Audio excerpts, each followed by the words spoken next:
Hello, everyone, and welcome to another episode of the show. This is Vimo Live, and it's a podcast about contemporary India and the themes that drive the discourse that you and I are having on an everyday basis. This podcast is live on YouTube right now. The channel is youtube.com/Vimo Live, but it is also possible that you may be listening to this at a later point of time on Spotify, Google Podcast, Apple Podcasts, Ghana.com, JioSavan, etc., etc., etc., or wherever else you listen to audio. If you are doing that, my request to you is share the episode on your social media, please, with people who you think might also appreciate it. And if you are doing that, you might also take some time out to leave a rating or a review of the podcast. Spotify has a rating button on the podcast page. You can give it a 5-star rating.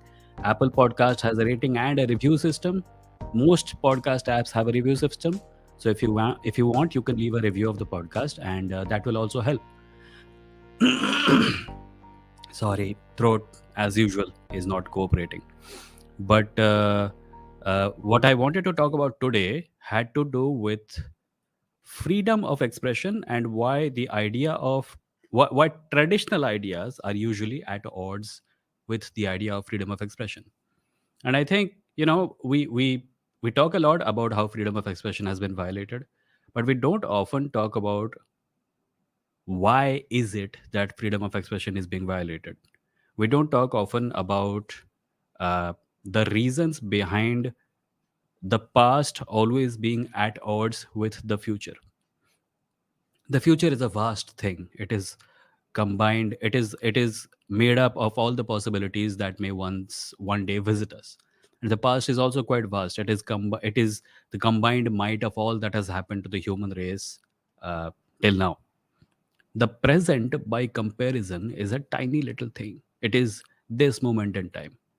So we often don't think about it that much, and most of our worldview, most of our mental horizon is completely occupied by everything that has happened till now and all the things that may happen from now on.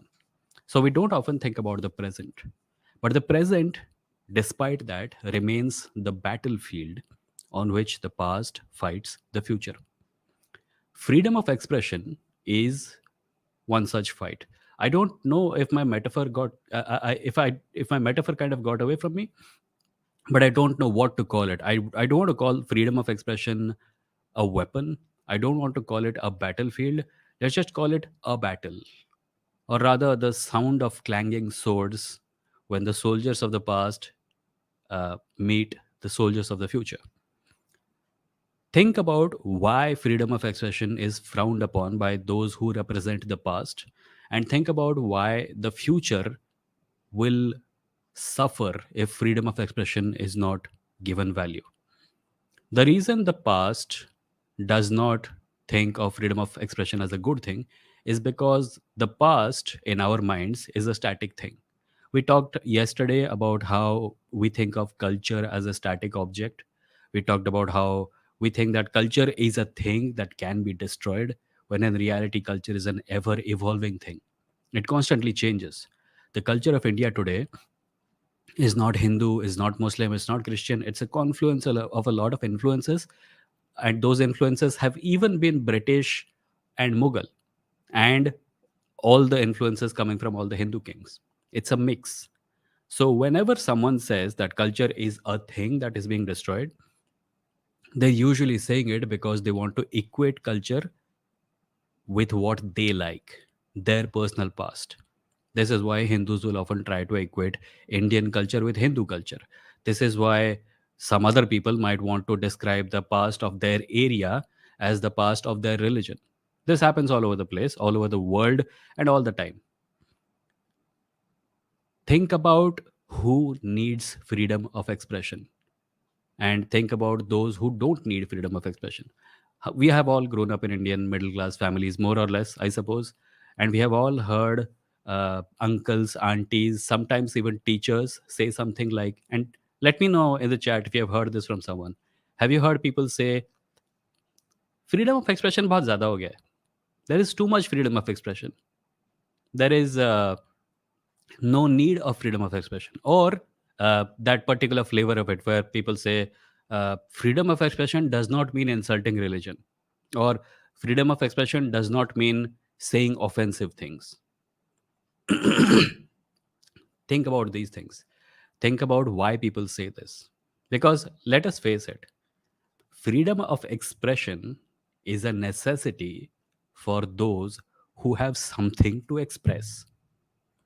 Those who have nothing to express don't need freedom of expression, or rather, don't think that they need freedom of expression. If someone's worldview is made up of things that have been the same old phata hua dhol for hundreds, if not thousands of years, then what do they need freedom of expression for? They don't need to say the things because those things are floating in the air all the time. No one needs to talk about why their religion is important if they are surrounded by their fellow religionists. The person who is opposing that idea, the person who's saying uh, that, maybe this religion is not all that it is made up to be, maybe this religion needs to be questioned, maybe this religion needs to be demolished and destroyed, that person is saying something new. That person is saying something that other people have not said so far. And that is why the past, which is essentially defined by us as a static thing, cannot stand freedom of expression. If you look at freedom of expression, there's a makhi in front of me. I don't know where it came from. The room is perfectly okay. But the reason religious people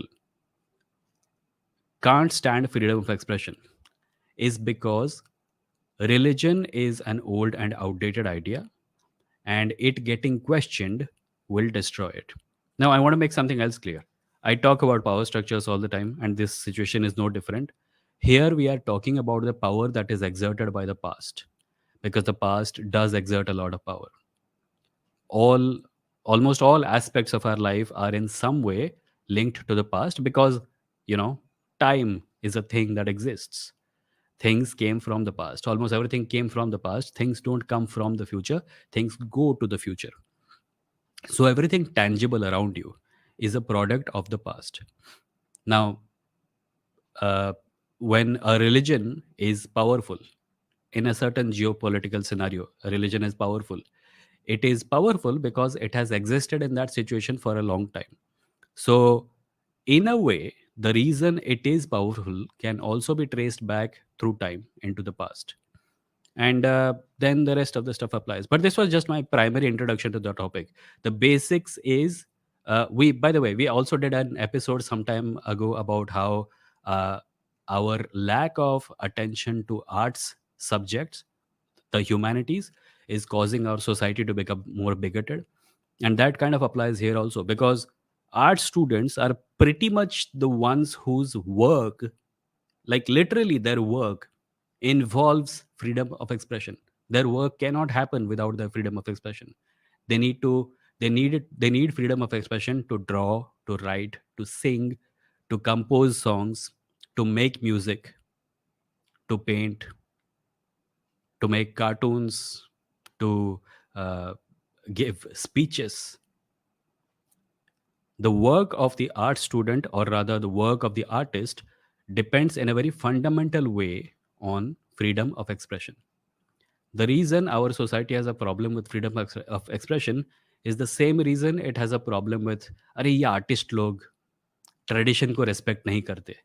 That is why writers, scholars, professors, a lot of them are being, we see action taken against them for the things that they say and write. If a society is static in its ways and everyone is santusht with whatever is happening, then freedom of expression will throw a wrench into that machinery. And because the machinery does not want a wrench inside itself, it not questions, it suppresses freedom of expression. But that was my brief intro to the topic. I want to let me take a look at who all is here. Okay, most of the regular people are here. Let me start reading comments. I realize some comments came before the live stream started, but I am going to answer those also. Let me start taking a look at those. 3M's is, hey Vimau, was just curious to ask this question. As you know, Hinduism and spirituality, and there are many monks who practice brahmacharya, and in doing so, they sometimes try to establish homosexual relationships. Okay. The conditional homosexuality arises. You might know people in prisons trying to assert this conditional homosexual behavior. Is brahmacharya really beneficial? No. I don't think sexual celibacy is all that it is cracked up to be. I think uh, I think one of the most ghastly forms of child abuse is when a child is indoctrinated into a way of life that involves suppressing his sexual impulses. And it creates a lot of problematic behavior in young people, which often finds its way into adulthood. I think sex is a natural human urge. I think suppressing it, if a person decides of his or her own free will that they do not wish to have sex, or if they are by nature asexual, then that's perfectly all right. But I think institutionalizing celibacy is a surefire recipe for disaster. So that is my general. There are a few other comments that you have asked with examples and stuff, but generally you're asking the same thing, and my answer is the same. I don't think it is. I don't think it is a beneficial practice. Um, Dia says, I personally feel sexuality is fluid. Most people are bisexual but unaware about that. Very few people are completely straight or gay, so I feel they might be bisexual. Yeah, sexuality is fluid. We have, like, the binary that LGBTQ people often rage against has to do with the idea that society is divided into two categories: heterosexual men who like women and heterosexual women who like men. That's a very binary way of looking at society, and the quest for LGBTQ identity, trans identities, has been for a long time now. Not a long time. I mean, it has been around for a long time, but it is becoming more vocal now, which is a great thing. The quest for their identities has to do with one essential part of it is that we need to stop looking at society as divided into two strict categories, because it invisibilizes a lot of people who don't belong to those categories and who are still quite numerous, in fact. Hmm. But generally, Dia says, but as people generally think sex is between a man and a woman, so they might not be aware about their sexuality. And when they are instructed not to have sex, their homosexual behavior arises. Well, I am not someone who is an expert about sexuality, but yeah, as far as your point about society being divided into various sexual orientations is concerned, I agree. But this conditional homosexuality is something that a proper therapist should probably talk about, and I'm not an expert in those matters. Dia says brahmacharya will increase sexual frustration. Yeah, I already went through that. uh, Dia says, but all religions say that sex is bad. When you get above sex, you receive salvation. Oh, when you get above sex, as in when you go beyond sex, you get salvation. Salvation is a completely ambiguous idea that has no meaning, because I don't even understand when people say someone is enlightened. What does that mean exactly? Seriously, what does enlightenment mean? So salvation, etc. I don't know. If the strict definition of it is that it frees you from the cycle of life and death, what is the proof that there is a cycle of life and death? All we know about is this one life. And I highly doubt it. A person should not be a sex addict or abuse others. I don't think a person should be. Uh, Again, I'm not a trained person who can advise on these matters, so I'll keep my mouth shut. Someone who is more aware of sexual behaviors and the kind of therapeutic advice these people should be given should talk about it. Prerana says there is this female writer. She wrote a book called Mahabharat Unraveled and Ramayana Unraveled. And she also has a YouTube channel, and she gave an online lecture on caste system to some foreign university. Ah, okay. And there she told there was no caste but Varna system, and Varna system was good as there was no source to learn the things from outside, but people learned from their family. Also, she showed statistics from British period that students used to study irrespective of their caste, and there was a huge percentage of lower caste studying at that point of time. Probably because the British were not discriminating against them. That's probably also why Dr. Ambedkar was a huge fan of Western education, because the Indian education system, as it is defined by Brahmanical sources, will is naturally inclined to discriminate on against students on the basis of caste. We are seeing Brahmanical behavior even in modern institutions like academic institutions. But yeah, this seems, I don't know who you're talking about. A female writer, I don't know. I don't recognize the books also, so I cannot comment on it.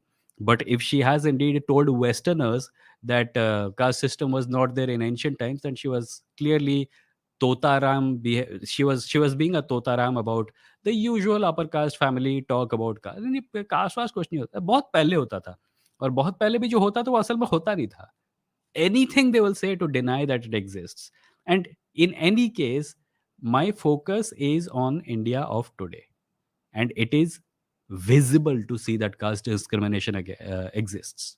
So I don't like, I don't agree that it wasn't there in ancient times, but even if it wasn't, how does it matter? It is here now. Right. So you have added all this other stuff about that person, and I don't want to put this on screen because I don't know who they are and what they have said in that video. So I don't want to talk about things that I have not consumed myself. Okawa says she is whitewashing. Yeah, she's whitewashing history. If she is saying this, then she is whitewashing history. Manmath is here. Hi Manmath. Manmath says भाई topic क्या है और इस thread में बात क्या हो रही है? अरे चलता है रे, लाइव स्ट्रीम है, चलता है. In any case, we are kind of broadly, if you look at all the subjects that we talk about on this live stream, you will realize that we're actually talking about one thing only. And that thing is something that people get really pissed off when I say, but it is power structures. Samad says hi. Messi says hello. Hello, people. Hello, hello. Robert says you can actually understand it. Inform with obeying a culture of India, its skill, ability to raise questions. Robert, are you the same Robert who? Are you Robert Stiles, who is now Robert Wolfstone? Because I can still not understand your sentences. I think this is your identity more than your name. Samajik Samaj says Acharya Prashant has given strike on Human with Science and Science Journey channel for criticizing. Yeah. अच्छा video था वैसे. If you have not listened to human with science का episode on Acharya Prashant, please do. It was very insightful and it was very like people have been coming on my live streams for ages and commenting, what do you think about Acharya Prashant, what do you think about Acharya Prashant, and my answer has been the same. He's a babaji. He's just another babaji. कुछ खास नहीं है. Every 10 years or so some babaji will come along, they will criticize part of a religion and say असली part ये है. And that is exactly what humans with science has pointed out. And I don't know how he could give a strike on human with science, because they were not actually copyright violating anything. They were talking in their own way about him. So, and by the way, a bhakt of Acharya Prashant also came and got royally schooled in that one. Royally schooled. So please go to the YouTube channel Human with Science, subscribe to them, and listen to their recent episode about Acharya Prashant. It is 3 hours long. मतलब मेरा episode देख लो, फिर उसका episode सुनो, तुम्हारा पूरा दिन तो ये सब में बीत जाएगा, और क्या करोगे लाइफ में. मनीष ठाकुर है, hello. Sundar ji says hi. Robert says not everyone studies modern history, so they can manipulate anyone because people are mostly studying engineering and biology. Battler says I have heard too much democracy but not too much freedom of expression. Same thing though. Yeah, same thing, and also I have heard it. आजकल क्या पता है, like I keep doing his accent for some reason, but he was from my state only, so I don't think this is offensive. He used to say बहुत ज़्यादा freedom of expression हो गया, हमारे देश का प्रॉब्लम है, यहाँ बहुत ज़्यादा फ्रीडम ऑफ एक्सप्रेशन है. And मैंने कहा हाँ, इसीलिए लोग सब जेल में हैं चीज़ें बोलने के लिए, बहुत ज़्यादा है. इससे भी कम चाहिए था तुमको. नॉर्थ कोरिया क्यों नहीं चले जाते, वहाँ तुमको बहुत मज़ा आएगा. Samajik Samaj says Indian culture is called sealed plate culture. Just like sealed plate has onion, tomato, spinach, etc., and every item has its value. Sealed plate culture. This is the first time I'm hearing it. Dhirubhai says, good evening, Vimo. Hi, Dhirubhai. Also, thank you for being a member. I'll just remind everyone there's a join button below this video and on the main page of the channel. If you click on it, you can become a member of the channel and support my work financially, and send super chats. And you'll also get some emoji that you can use in the chat that are only available to members. R says, yes, many people told me freedom of expression doesn't mean you have right to hurt sentiments of people's religious beliefs. Yeah. People don't understand things. इसीलिए बोलता हूँ ज़्यादा लोगों को humanities subjects में training मिलनी चाहिए, क्योंकि किसी को घंटा नहीं पता फ्रीडम ऑफ एक्सप्रेशन क्या होता है. लोगों को लगता है कि जो चीज़ें आज तक बोली गई हैं उसको रिपीट कर दो, कोई बुरा नहीं मानेगा. And that is freedom of expression. Freedom of expression almost 80 to 90% of the time is going to offend someone, and our society is not mature enough to accept it.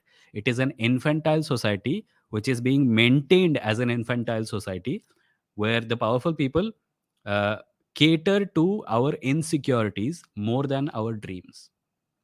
The moment someone starts crying in the name of religion, culture, etc., कोई powerful आदमी, अरे अरे अरे, नहीं बेटा, रोते नहीं, हम उसको लेके जेल में डाल देते हैं। हमारा समाज मानसिक स्तर पे विकसित होगा ही नहीं जब तक हम फ्रीडम ऑफ एक्सप्रेशन को समझेंगे नहीं। और जितनी सब महान बातें हम प्राचीन काल में हमारे पूर्वज ये करते थे, वो करते थे, कहते रहेंगे ना, maybe it is true, but you are not that. वो लोग बहुत समझदार लोग थे शायद। तुम नहीं हो और ना ही बन पाओगे जब तक तुम क्रिटिसिज्म सहने की क्षमता अपने अंदर विकसित नहीं कर सकते। Mood kya hai says, did you watch Haris Sultan's video on Udaipur incident? He said Modi government should give some kind of honor to Kanhaiya Lal to give message to those jihadis.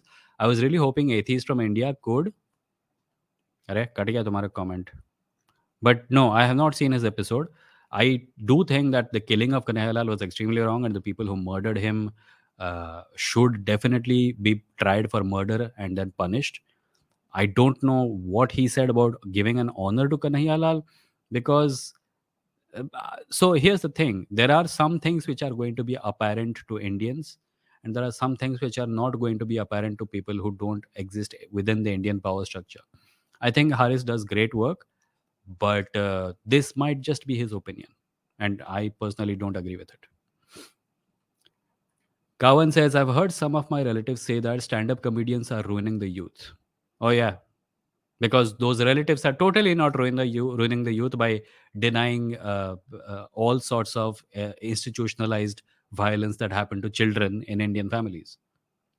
जो भी अपने मन की बात करे वो दुश्मन है, क्योंकि अपने मन की बात करनी नहीं है। बस प्राचीन बातें जो है, कोट अनकोट प्राचीन, प्राचीन हो है नहीं वो भी विद इन डिबेट है। बट जो चीज़ें आज तक कही जा चुकी हैं, वही से करो। ऐसा कुछ मत करो जो पहले नहीं किया गया है। पास्ट में बने रहो, पास्ट को मेंटेन करो, फ्यूचर के बारे में मत सोचो, क्योंकि हम लोग पास्ट में ही रहते रहेंगे। August says, institutionalizing and enforcing anything is a bad idea in general. No, I don't think so. I think enforcing probably is a bad thing, but institutionalizing things may be a good thing if the behavior is for the benefit of everyone. Arun says, often Hindus will say you can only say bad things about Hinduism. Muslims will kill you for saying things about them, and then cases like Zubair happen. Yeah. मुझे तो सबसे बड़ी बात पे हँसी आती है कि जो लोग मुझे कहते हैं कि why are you not saying anything about Islam? Sometimes I will make a video about Islam, उसके नीचे भी आके कमेंट देते हैं कि why are you not saying anything about Islam? क्योंकि ये लोग तोते हैं, इनको कुछ समझ में नहीं आता है। इवन इफ आई क्रिटिसाइज़ इस्लाम, इनके सिर के ऊपर से चला जाता है। बिकॉज़ उनको 2 सेंटेंस सुनने हैं। दैट सेंटेंस इज़ इस्लाम बुरा है, मुस्लिम बुरे हैं, इस्लाम बुरा है, मुस्लिम बुरे हैं। If I don't use that framing in my argument, they have no clue what I am saying. Literally जिस वीडियो में इस्लाम को क्रिटिसाइज़ किया गया है, जिस वीडियो में मैं किसी मुस्लिम के साथ डिबेट कर रहा हूँ, उसके नीचे कमेंट आता है, इस्लाम को कुछ क्यों नहीं बोलते? इनको कोई क्या सैटिस्फाई करेगा? बट या हिंदूज़ से you can only say bad things about Hinduism. You can say, मतलब उनका आर्गुमेंट एक और तरीके से भी फेसाइल है। Like what are you trying to say? I say something that criticizes Hinduism, and then you say if you were criticizing Islam, they will kill you. And even if I agree with that, what are you trying to say? Okay, what does that have to do with the criticism I made of Hinduism? Are you saying I should not?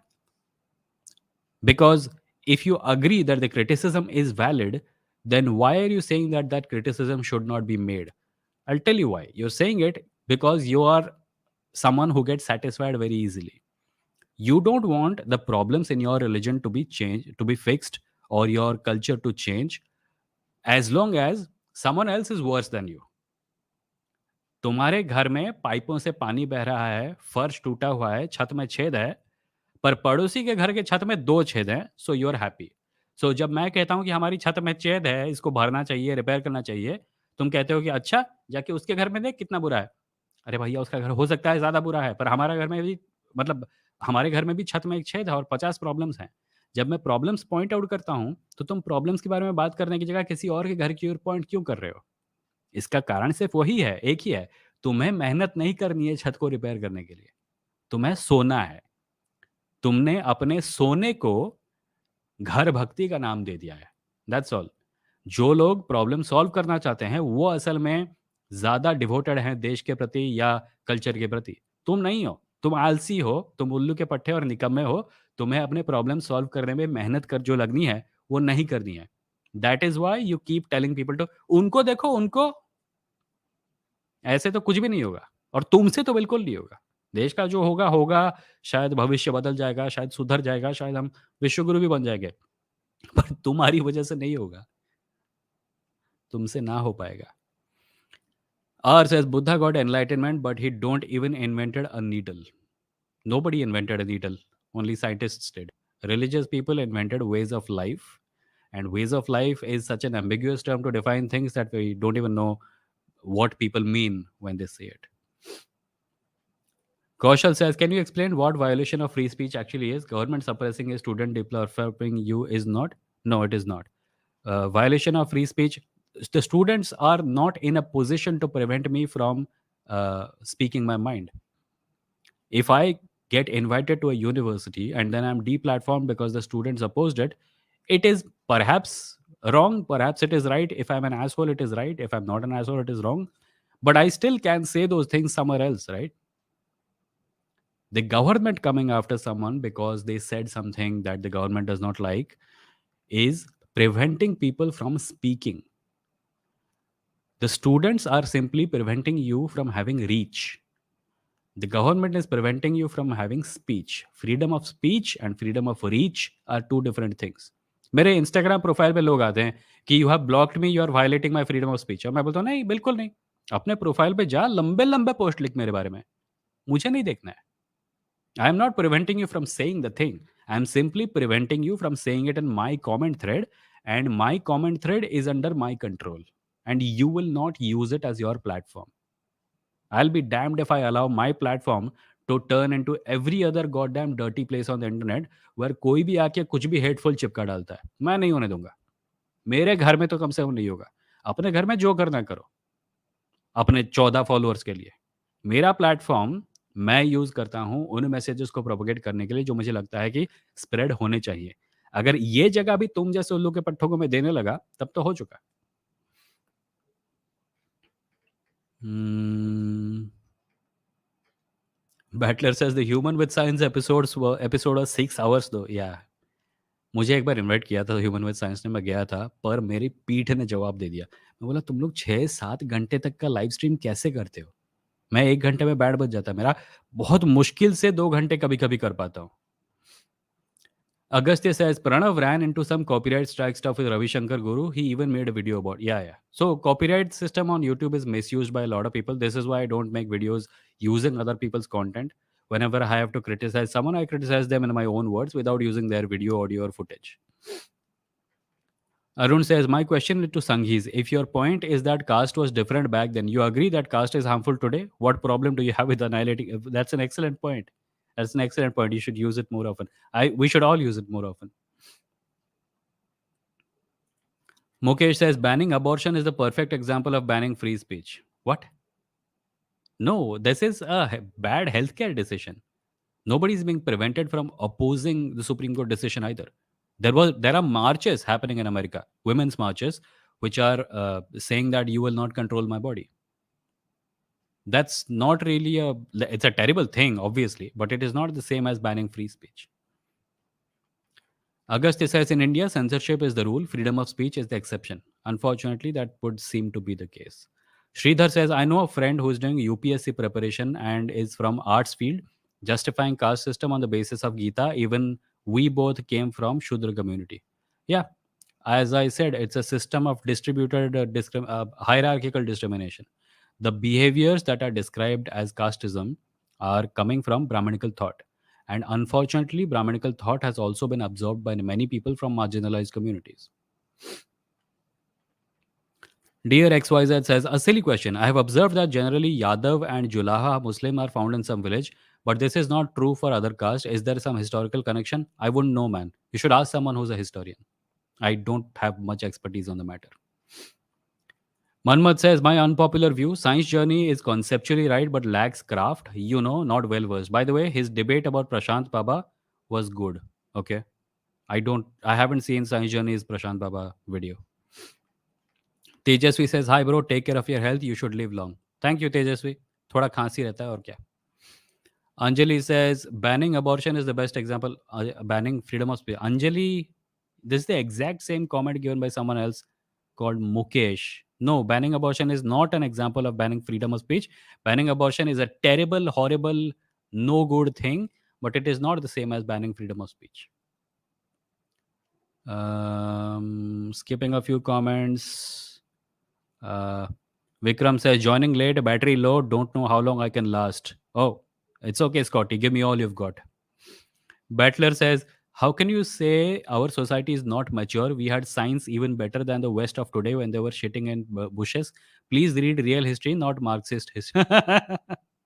If you want to use sarcasm, please use hashtag sarcasm or something, because then I'll not have to. Like, I take a look at your name and I realize you're being sarcastic. But use sarcasm वाला tag या फिर capital में sarcasm quote unquote करके फिर लिखो. Internet है, पता नहीं चलता टेक्स्ट से. Awara Billa says, I just want to share, I was not a misogynist, feminist on the other band, but do enjoy jokes on women on Instagram Reels. Now got to know about Mileva Maric and now really hate Einstein and myself. You're talking about, okay, yeah, there have been stories about a woman whose work was credited to Einstein. That's who you're talking about? Because I don't remember the name. Isha says, do you think the intelligence of our society has decreased, or is it just that social media amplifies these voices? Both. Social media has been used to make the world think that some opinions are more powerful, more popular than they actually are. And by doing so, a large part of the community, a large part of the powerful categories of India has been convinced that these opinions are actually something they can openly speak now. Like 10 साल पहले क्या था, लोग अपने घर में यही सब बातें करते थे, कास्ट के बारे में, मुसलमानों के बारे में, वगैरह वगैरह, पर उनको थोड़ी शर्म थी, राइट. ऑफिस में सड़क के बीच में लोग ये बकवास नहीं करते थे, पर not that it was a good thing, but at least they had shame, is what I'm saying.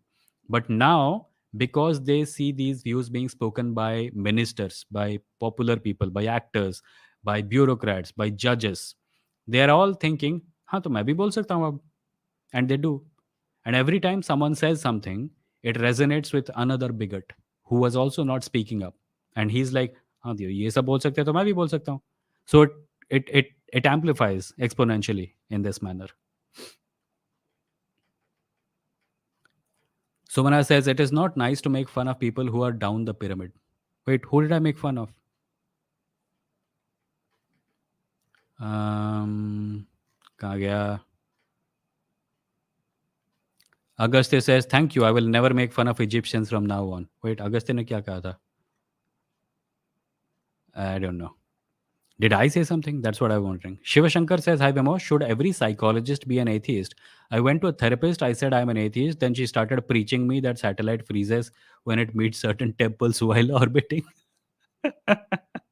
You should definitely change your psychologist, because if a psychologist has fallen for WhatsApp forwards like this, it is clear that they're not going to be very good at their job. You should, like, psychologists.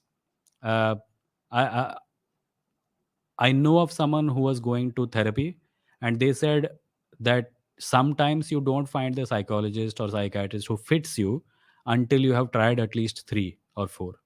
So maybe that is something that's happening. Again, I'm not trained in this area, so I should don't take advice from me. If you need help, seek help from professionals. It's just that this sort of a professional is probably not going to be very helpful, and half the problems arising in your half the mental health issues arising in our minds right now are because society is becoming dumber. Anjali says, I don't know why men hate feminists. We are just asking for equal rights. I have literally heard people using feminist as a bad word. Yeah, men, there is a category of people called men's rights activists who are basically anti-feminists, because when violence against men happens because of patriarchal institutions, they don't say anything. All their attention is focused on feminists, as if feminism is some kind of threat to masculinity. It is not. In fact, there are actually many kinds of masculinities. The reason men think of manhood being only a certain set of qualities is because that is another patriarchal imposition on all of us. And that idea also needs to be broken. But yeah, I agree with you.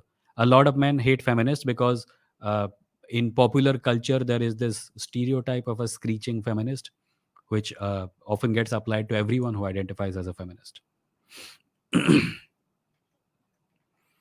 uh, Anjali says, my dadi says women are given so much freedom that they're abusing that freedom. For her, abusing freedom means wearing short clothes and partying with friends. Well, please let us have more women abusing that freedom then. Tejasvi says, hi bro. Around the world, belief system, religion, and culture created ancient monumental architecture. That belief system pushes humans to create unimaginable things. No, sir. Monumental architecture was created by artists. The reason they used religion as their foundation is because there was nothing else to do. Throughout history, artists have flocked towards religion, often not because they were moved by the religion itself, but because religion means money. A lot of medieval artists whose work can be found in the churches of Europe right now, maybe they would not have drawn or sculpted or painted the things that they painted had they been able to do their art uh, without religion. But religion was a source of power in medieval times.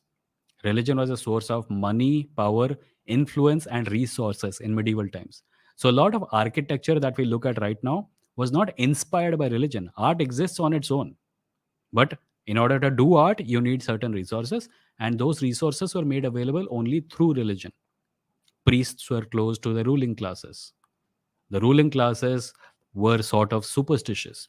So they were kind of conjoined twins in that respect. And that linkage produced an atmosphere which तुम artist हो, तुमको भगवान धर्म में विश्वास नहीं है पर तुमको पैसे चाहिए, तुम जाके बोलोगे हाँ मैं देवी देवताओं की मूर्तियां बनाऊंगा, मुझे मूर्तियां बनानी है, मुझे बड़े बड़े बिल्डिंग बनाने हैं, मुझे कैथीड्रल बनाने हैं, I can't do this anywhere else, so sure religion it is.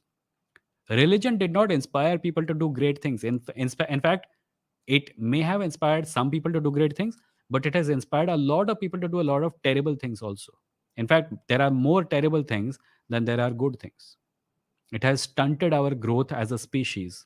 It has prevented us from thinking ideas that we could have thought thousands of years ago. People who are prevented from speaking their mind, and we all know what happened to many of the thinkers in medieval Europe. Some were persecuted by the church, some were thrown out of the country, some were, I mean, banished, is the same thing. But you know what I'm where I'm going with this. uh, Tejasvi says, can atheists create unimaginable things without any belief system? If yes, how? Sure. A lot of atheists are artists and architects and doctors and scientists. They do this all the time. You don't need religion to create things. Kavan says, I was inspired by one of your Instagram posts and decided to have a conversation with my grandparents about religion and stuff. I asked her about the afterlife. उसके बाद क्या हुआ? Suspense. I asked her how she knows about all the little intricate details. She said she read it in some books. I then asked her who wrote those books. She said some Acharya or Swami wrote it. I asked her how the Swami knows about it. She said that the Swami read about it in scriptures, those countless books. I know there was that she was not ready to question the scripture at her age. So I asked her, how do you know that this Acharya who wrote this book is not lying? And then she said, because God told him. I said, how do you know that God told him? Because the Swami said so. Okay, suspense, suspense, suspense. After this, the conversation kind of stopped at because God said so, and I don't want to give her an existential crisis at this age. So I stopped. Yeah, probably. Like it all depends on the kind of dynamic you have with your family, and beyond that it's hard to, you can try, but if you see that at 60 years of age she does not need this shit in her life, then maybe focus your energies elsewhere, somewhere where more powerful people exist. Vaibhav says tradition is peer pressure from dead people is my favorite quote on tradition. Battler says one argument given against anti-caste activism is that Hindu society is under threat and they don't have time to be divided because their enemies are waiting for their failure. So let's see in future. This is not an original argument. Also, I've seen people on Haris Sultan's live stream who are talking about Islam is under threat. Similarly, there like this persecution complex that many religious people have. sometimes as a result of genuine social issues, like, a minority religion. People who follow a minority religion are going to be under threat in a society where most people are from another religion, like Muslims in India, or Hindus in Pakistan and Bangladesh, or uh, maybe Muslims in some particularly bigoted European country. But most of the time, when this is not the case, religious persecution is an idea that is kept alive by religious people themselves, because an idea can live an idea can live on in a certain few ways. It can live on because of its own merits, or it can live on because of certain ulterior motives. Religion usually survives because of these ulterior things. It has no merit. Religion knows that if people realize that it is useless, then it will simply disappear. So it tries to be relevant by either hiding behind science, कि हमारा धर्म बहुत scientific है, या बहुत सारे scientific मेरे धर्म को फॉलो करते हैं, साइंटिस्ट्स मेरे धर्म को फॉलो करते हैं, वगैरह वगैरह. That is one thing. The other one is that if you can make people afraid, if you can make people fearful for their existence, for their culture and heritage, then also they will double down on religion. So this Hindu society under threat thing is Islamic society under threat in Pakistan. It's Christianity in danger. War against Christmas in America. Religious people often have illusions of persecution even when they are not being persecuted. Um, Kani S says, I agree with free speech, but how far do you think we should take it? To absolutism, I agree to banning hate speech, but what about comedians who make edgy jokes that dehumanize, attack minorities? I have written an article about it, and I don't think we have done a podcast about it yet. But there is an article on my blog called "Comedians, Caste, Comedy, and Responsibility." I think it was called. Let me find it and show it to you. But I agree with the general sentiment where you say that free speech should have limits. I agree that it should have limits. I used to be a free speech absolutist myself, but I do think I will draw the line at hate speech, which literally endangers lives of people in the real world. So let me just find that article uh, and read it out to you if it is. If अरे कहाँ गया, space bar नहीं लगाने से सब कुछ बर्बाद हो जाता है. Yes, comedians, caste, and social responsibility. Let me read this out to you. Let me share this on the screen and then read this out to you. Hold on. इसको hide करो. Share screen. Here, can you see it? Comedians, caste, and social responsibility. Yes. So here it goes. This happened some months ago, right? Some comedians were called out for certain jokes that they had made. So this was in response to that. Unless you have been living under a rock, you must know that a bunch of Indian comedians have been called out for making casteist remarks, insulting Dalit, Bahujan, Adivasi figures, and generally being offensive towards marginalized communities. The outrage has been on its way for quite some time, and it is heartening to see it land with this much of a splash. But what has been equally interesting to watch is reactions from some comedians, particularly the refrain that their job is to make people laugh and that nothing else matters. Over the last few days, I have had some enlightening conversations with comedians, and one theme that has come across over and over again is this: I'm just a comic. It is never my intention to insult anyone. The only thing I think about when writing slash making a joke is making people laugh. If I start worrying about everyone's offense, I will start self-censoring. And the most interesting argument of all: if you don't like my jokes, don't watch them. Let us break this down, as I think this argument offers a great insight into casteist blind spots that many of us have. Because literally none of those statements are actually true. Let us go through them one by one. Number one, I am just a comic. No, you're not just a comic. You have chosen a profession like everyone else, but nobody stops belonging to their gender or their caste after they become an engineer or a painter. Those things don't melt away into thin air because you have acquired a professional identity. To suggest that being a comic means you can't be held accountable for your behavior as a Savarna person is silly at best and dangerous at worst. A lot of people who disagree with visible fascism declare themselves liberals and continue to practice and perpetrate invisible fascist practices. One comedian was recently hauled up for making a joke in which he implied that people who get jobs or education because of reservation are not meritorious or even competent.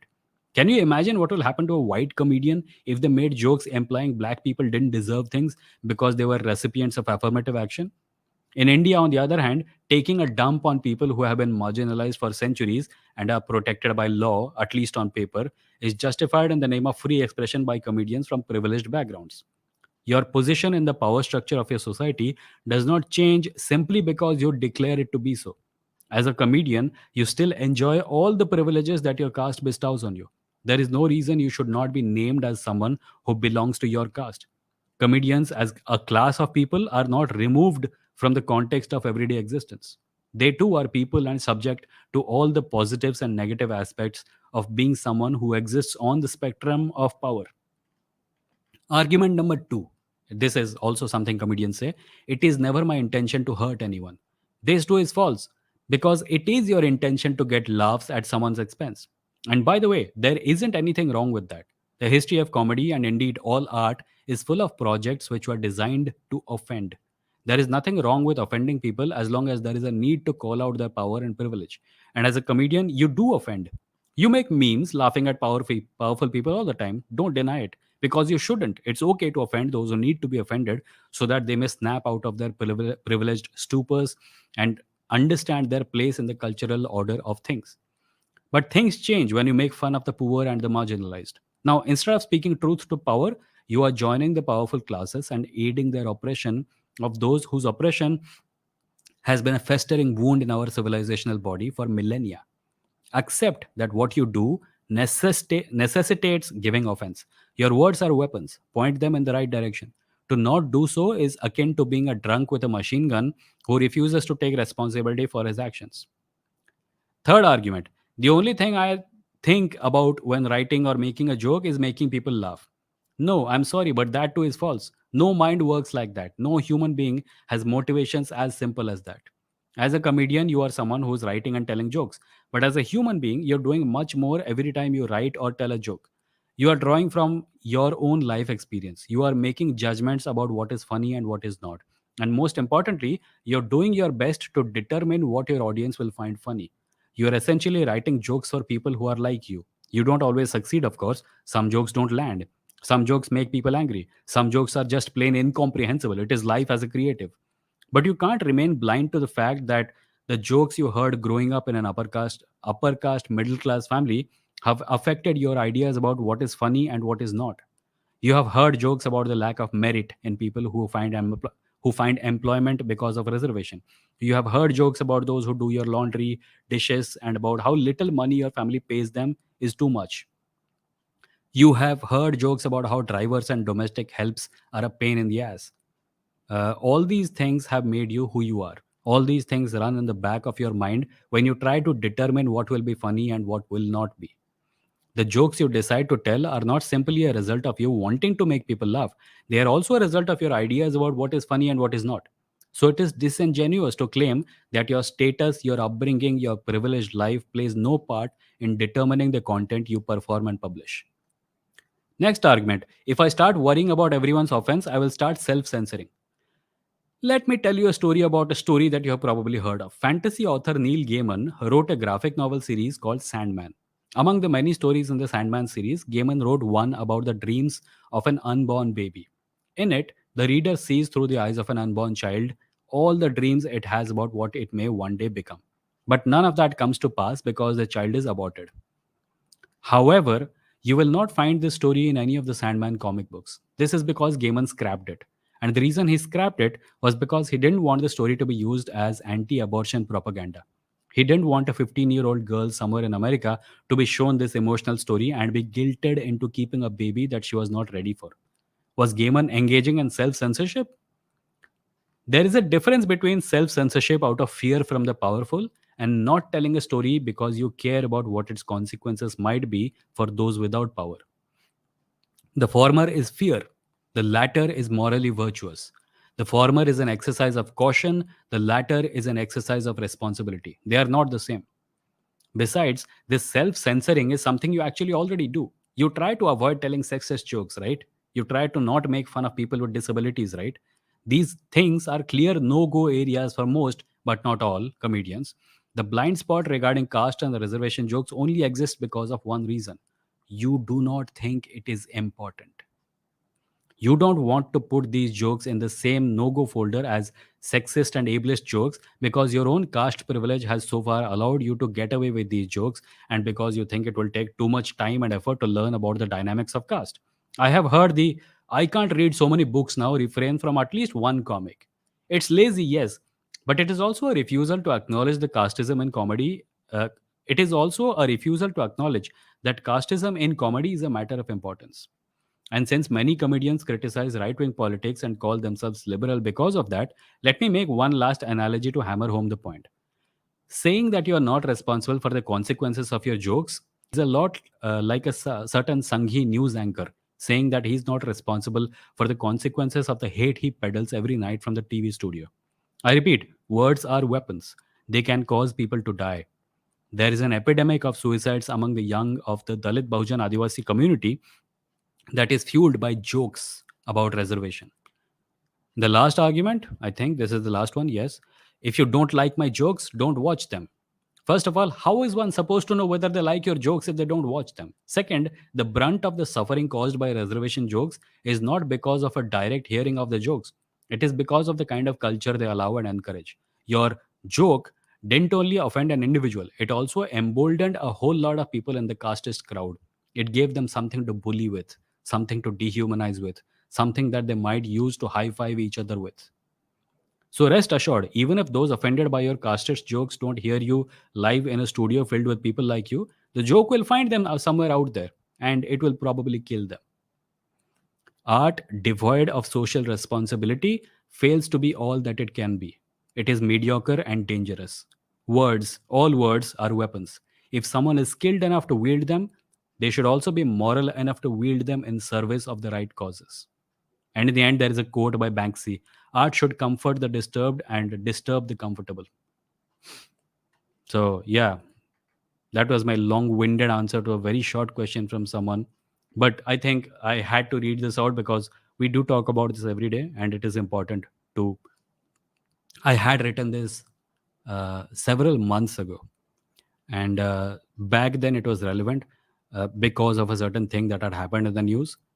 But I don't think it is irrelevant ever. I don't think it is going to be irrelevant for a long time because uh, the ranks of stand-up comedians in India, at least some of the most popular ones, are from backgrounds that are essentially Savarna. And everything that afflicts Savarna thinking about reservation afflicts them also, whether they want to accept it or not. Hold on. Yes, Agastya points out Einstein did not give due credit to his first wife for his earlier works on Brownian motion, I think. Yeah, I've heard this. I've heard this. Prasenjit Tripura says banning abortion is the establishment of religious morality for conservative people. We didn't expect it from USA. USA is an illusion. The freedom loving America is an illusion, just as the culture loving India is an illusion. We hold on to these illusions because they form the foundation of our identity. Um, Naveen Thomas says, "Do you think comedians should be able to make jokes to any extent, or is there a line?" Oh, already answered that with the long article. Gunduchi is here. Hi, Gunduchi. Hello, folks. Long time no see. I hope you have been well. Avara Billa says, Agastya, not just a Brownian motion in relativity to the whole part, but she did contribute. Okay, hold on. Let me just thank Childhood Indoctrination for the 100 rupee ka super chat. And he says, you should put this clip where you are reading this article on comedy and punching down on your main channel. आपको 1-2 साल पहले आ जाना चाहिए था. Sir मैं तो 3-4 साल से लिख रहा हूँ. 3-4 साल से लिख नहीं रहा हूँ. हाँ, 3-4 साल से लिख रहा हूँ. लेखन जो मेरा है वो लोगों का पढ़ना बहुत बाद में शुरू हुआ. But this has been my work for a number of years now. जैसे ही मैं राइट विंग के चंगुल से निकला, मैंने अपने आप को एजुकेट करना शुरू किया और मैंने इन सब चीज़ों के ऊपर लिखना शुरू कर दिया था. But thank you for the super chat. Thank you. I will see main channel पे इसको डाल पाऊँगा, ना डाल पाऊँगा पता नहीं. शायद एक अलग से वीडियो बना दूँ. मेन चैनल पे खाली एक आर्टिकल पढ़ता हुआ लोग कब तक कितने मिनट तक देखेंगे पता नहीं. But let's see. I will figure something out. अरे कहाँ गया? हाँ, ये रहा. Kavan says also a lot of these men's rights activists just appropriate some principles of feminism. Yeah. Appropriate some principles of feminism. What? How? I don't understand what that means. Hmm. Vikram says, I am a man and I'm not I'm a man and I am a feminist. My friends hate me for that because I shit on patriarchy every chance I get. Music from the play says artists made great art despite religion and not because of it. Imagine what they might have created free from the clutches of religion. Yeah, this thinking, by the way, is quite prevalent in a lot of circles. Like someone will take something great that we have, and they will say this exists because of a bad practice that we used to do, and it is really hard to have a conversation about it because there is no way to imagine a world where this bad practice was not there.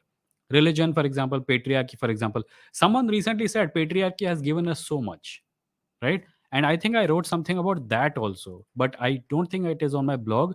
It is probably on my Twitter. Hold on. Patriarchy gave us so much. If I can find it. Nope, patriarchy gave us so much. Nope, I can't find it. Let me Google it now because it was a decent thread, and I don't want to have to patriarchal culture. Okay, okay.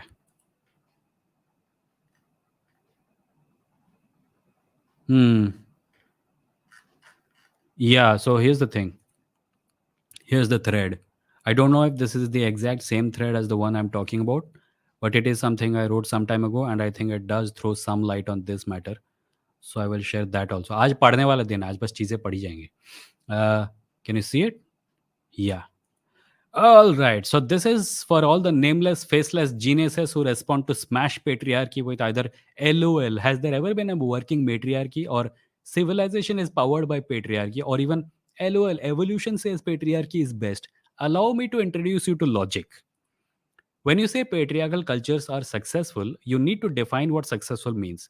Were they good for everyone? Was everyone except the ruling class fine and dandy? If no, by what logic are they successes? And by what logic are you saying matriarchies will be worse? Show me a working matriarchy means zero. You are at best saying you don't know of one, or that you could not think of one, or that you don't think one could work. In logic, this is what we call an argument from ignorance. Look it up. Just because you can't imagine an alternative doesn't mean one can't exist. Patriarchal societies have survived is not necessarily a comment on the merits of patriarchy. How dumb do you have to be to not see this? Societies aren't based on one foundation, and that demise isn't caused by single factors either. Cultures collapse for many reasons. Rome did not become an empire because it was a patriarchy any more than it became an empire because it supported slavery or that it invested in roads. A thing has many qualities, none of them intrinsic to it, and each of them valuable in their own way. Did I just blow your mind by saying patriarchy can be useful? Well, of course it can be useful, you lunkhead. It was useful to those who benefited from it. That's why it stayed in currency. Patriarchies rise, patriarchies fall. Just as matriarchies rise and fall. Matriarchies probably haven't had as much of a day in the sun as patriarchies have. But that doesn't mean that they can't or shouldn't. In fact, the fact that every single day a bunch of wise ass incels like you turn up at my virtual doorstep is probably proof that it should. You're too sorry, you're too dumb to see that you're a victim of patriarchal expectations. What you consider masculinity is basically a lifetime of measuring up to roles that you can do without. You don't have to be protectors and providers. You have Stockholm syndrome, my friend. You have fallen in love with the identity with the identity that sorry, you have fallen in love with the identity molds you were poured into when you were still fluid. The molds then solidified you with high societal pressures and peer pressure heat. The reason you are unbending at the moment has little to do with human evolution. The human evolution created patriarchy argument is the feeblest of all. Cultures are created with artificial rules and roles. Stories keep them in place. Stories can get rewritten. Societal roles can change. If you don't get this, maybe stop mouthing words like reason and logic. And then there were a few comments which we are not going to go into because this is an old thread and I don't even remember the context of most of what I was talking about. But generally speaking, the idea is that a system exists does not mean that the system existed because it was uh, an inherently moral and virtuous system. It exists for a number of reasons, some of which are rotten and should be done away with. Hmm. Senior से sir Einstein religious थे लेकिन मुझे ऐसा नहीं लगता क्योंकि उनको researchers के लिए फंड रिलीजियस लोगों से मिलता है इसलिए उनको अनइंटेंशनली खुद को रिलीजियस प्रेजेंट करना पड़ा नहीं सर आइंस्टाइन रिलीजियस नहीं थे बट आइंस्टाइन अपने आप को एथियस्ट भी कभी बोले नहीं थे he used to say that he believes in Spinoza's God, which is not a religious idea. It's probably some kind of a metaphorical description of the universe. I have a book by Christopher Hitchens, which is The Portable Atheist. उसमें Christopher हिचन्स ने Einstein के religious values के ऊपर एक ऐसे लिखा है और उसमें फ्रस्ट्रेशन है बस आइंस्टाइन ने कहा मुझे छोड़ दो अकेला मुझे ना एथिस्ट कैंप में जाना है ना धार्मिक कैंप में जाना है मुझे अपने काम पे फोकस करने दो so that is what I think his view was Gunduchi says, where is the Mandalorian, Vimo? Oh, it's here. It's right here, in fact. Here, can you see it? Gunduchi gave this as a gift to me the last time he was visiting. It's a Mandalorian bobblehead. I keep it in front of me and it bobbles sometimes. I think I want to refer to it as my earthquake detection device. Vaibhav says, Michelangelo is a big example of artist and religious association, not the Ninja Turtle. Mood kya hai says, number one, my friend today asked me, what is that one thing that makes America heaven for free speech with respect to India? Because Trump, Christianity, stupid people are also there. I said strong institution. Yeah. Yep. It's not perfect, but their institutions are stronger than ours. Battler says, Einstein himself said he is closest to agnosticism and was neither theist nor atheist. ये Einstein के ऊपर बातचीत क्यों हो रही है Pritha says hey Vimo just wanted to tell this to you my mom is a doctor and when I was in class 8 and I asked about gay people and she said there are some people who are gay and can get AIDS what heterosexual people don't get AIDS then I asked about lesbians and she said that there are some lesbians but they eventually get married she didn't say anything about sexual orientation and even doctors in India are not yeah अरे तुम इसकी बात कर रहे हो your mom is at least a doctor who has these wrong ideas मैं जब class 4 या 5 में था पूरे साल हमारे बायोलॉजी टीचर ने हमको रिप्रोडक्टिव सिस्टम के बारे में पढ़ाया ही नहीं एग्जाम आया उसमें क्वेश्चंस थे रिप्रोडक्टिव सिस्टम के बारे में and we had no idea what to write because the teachers never taught it because they were too embarrassed there is this sexual prudery prevalent in our society that gets in the way of actual education so your mother obviously is also a product of that education system.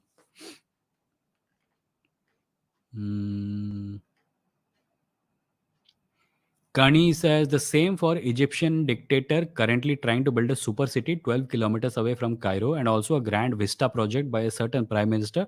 They do this to aggrandize their legacy. Wait, what was the first comment? Throughout history, most of the monumental structures were created by egoistic rulers, tyrants in modern context, dictators.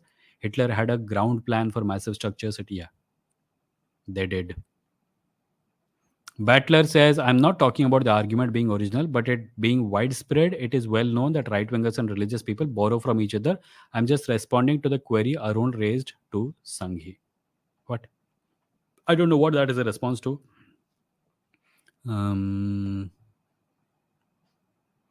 Deepika says, do you think about the cartoon comedy show Family Guy? It is racist, homophobic, xenophobic, everything you can think of. I don't know. Should I enjoy the jokes or get offended? I've never seen it. I don't know why, but I never got around to seeing it. If you don't like it, don't watch it. Shiva says, should criticizing God have limits? I was in convo with my Muslim friend regarding the Nupur Sharma issue. He says, number one, he doesn't have a problem with criticizing, but there should be a line like not to the extent of vulgarity. And he also adds that person should be jailed.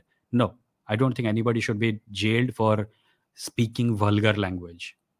And I don't think there should be a line I don't even know what he means by that line because I have had people get angry at me and other people for the mildest of criticisms. सबके लिए वो line अलग अलग है. If my request to religious people is, if you can all get together in a room, have a massive meeting and clearly define what the line is, I'll be very grateful. Because एक आदमी बोलेगा एक line होनी चाहिए, दूसरा आके बोलेगा हाँ, लाइन होनी चाहिए, पर दोनों से बात करोगे तो पता चलेगा लाइन अलग-अलग चीज़ है। कुछ लोग इतनी सी चीज़ पे गुस्सा हो जाते हैं और कुछ लोग नहीं होते हैं। There are religious people who can laugh at jokes on the religion, and there are religious people who can't, who appear to have a bamboo up their ass about the religions. So I don't know what the line is that he's talking about. And that line should never ever extend to someone getting death threats because they criticized religion in vulgar language. No, it shouldn't. Vulgar language is not a criteria for someone landing up in jail or being beheaded. That's just bullshit.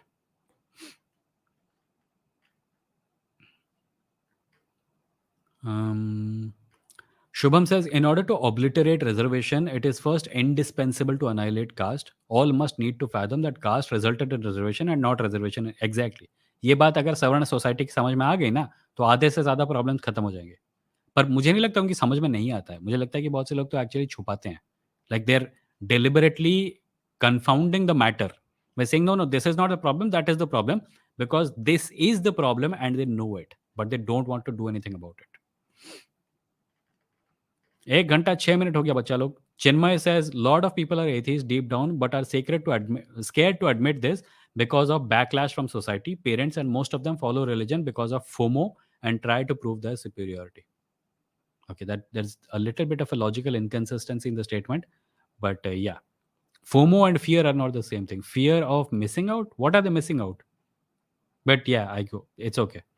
Um,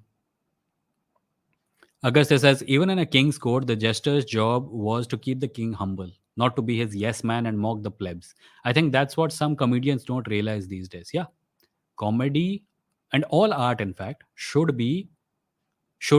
take its sharper edge and keep it pointed at those who are powerful. Kusha says some comedians in the West make jokes on homosexual people, but they do not reach that point where people might get offended. But I hate rape jokes made by Jimmy Carr. Hmm.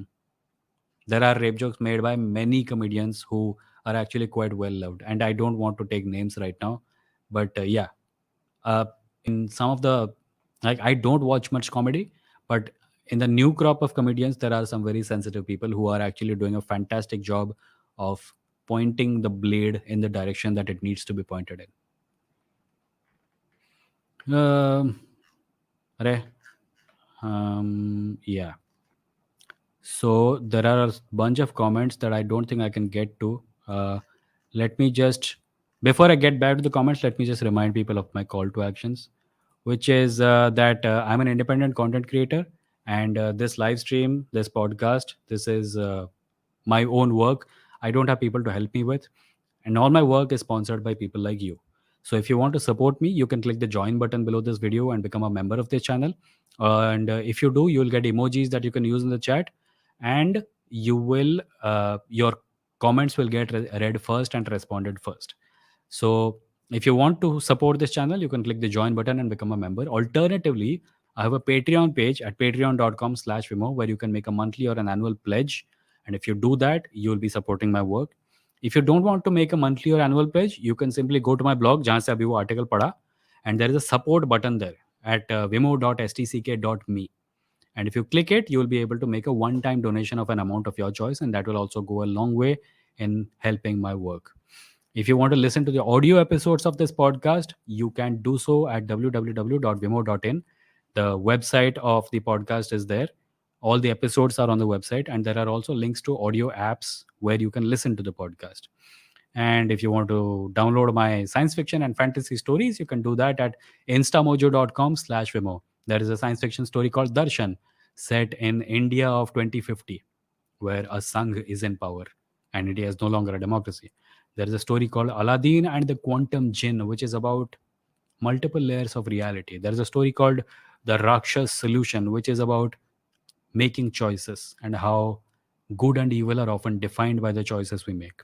But, I don't want to give much away. You can download the stories and you can read them. instamojo.com/vimo. And I have a gaming channel, if you are into that sort of thing, at youtube.com/vimo plays. I play a fighting game called Brawlhalla to let off steam, and I make short videos out of the fight scenes and I put them on the channel. So if that is your kind of thing, you can subscribe to youtube.com/vimo plays. With that, I get to the end of today's episode. There are a few comments that I want to read before I end it. Um, Agastya says Vimo activated recital mode today. Yeah, आज बहुत पढ़ रहे थे. Um, Childhood indoctrination says, what do you have to say to people who justify colonization and say that it was good for non-whites? So yeah, that is a Kipling idea, isn't it? White man's burden. Oppression usually takes two flavors. One, the oppressive person says, I am superior, my joy, my happiness, my satisfaction matters more. I will take from those people and they will suffer. The other one doesn't say it that bluntly. The other one says, I'm superior, but I have a responsibility to these people. They should do what I say because I know better than them. So Kipling called this white man's burden. And he was a racist, but his racism took the form of responsibility, so called. The end result remained the same: white people who thought that Indians were inferior. So, this is an example of that only. Um, Agastya says Lamao, embarrassed science teachers not teaching reproduction in middle school are kind of hilarious to watch if you understood that topic beforehand. Harsh Raj Singh Rathore says, hey Vimo, how to face your intolerant relatives with extremist mindset who think I am an anti-Hindu? Avoid contact with them. If you feel that you are in peril in your own family, avoid contact with them, because that's what I do.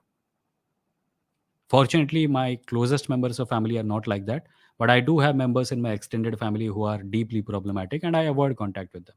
There's no point talking to people who want people to die. Right. So, with that, I think we will end today's episode. It's already 1 hour, 12 minutes. I will remind everyone that tomorrow's live stream is going to be a chill live stream. I will bring out files from my childhood. I used to write science fiction and fantasy stories when I was in 10th standard and in college. And I have all those stories in a file. So, tomorrow, what I will do is we will have a chill stream. Tomorrow at 10 p.m., the live stream will start at the usual time. I'll bring out the files and I'll read to you some of the stories from those files. I'll even show you my handwriting from back then. So that is tomorrow's agenda. If you think you would like to watch that, please click the subscribe button and hit the bell icon so that you get notified whenever I go live tomorrow. And until then, wait, where is the music button? Yes. Until then, I will take your leave and wish you a very happy day ahead. Thank you for coming. Thank you for joining the live stream. Bye bye.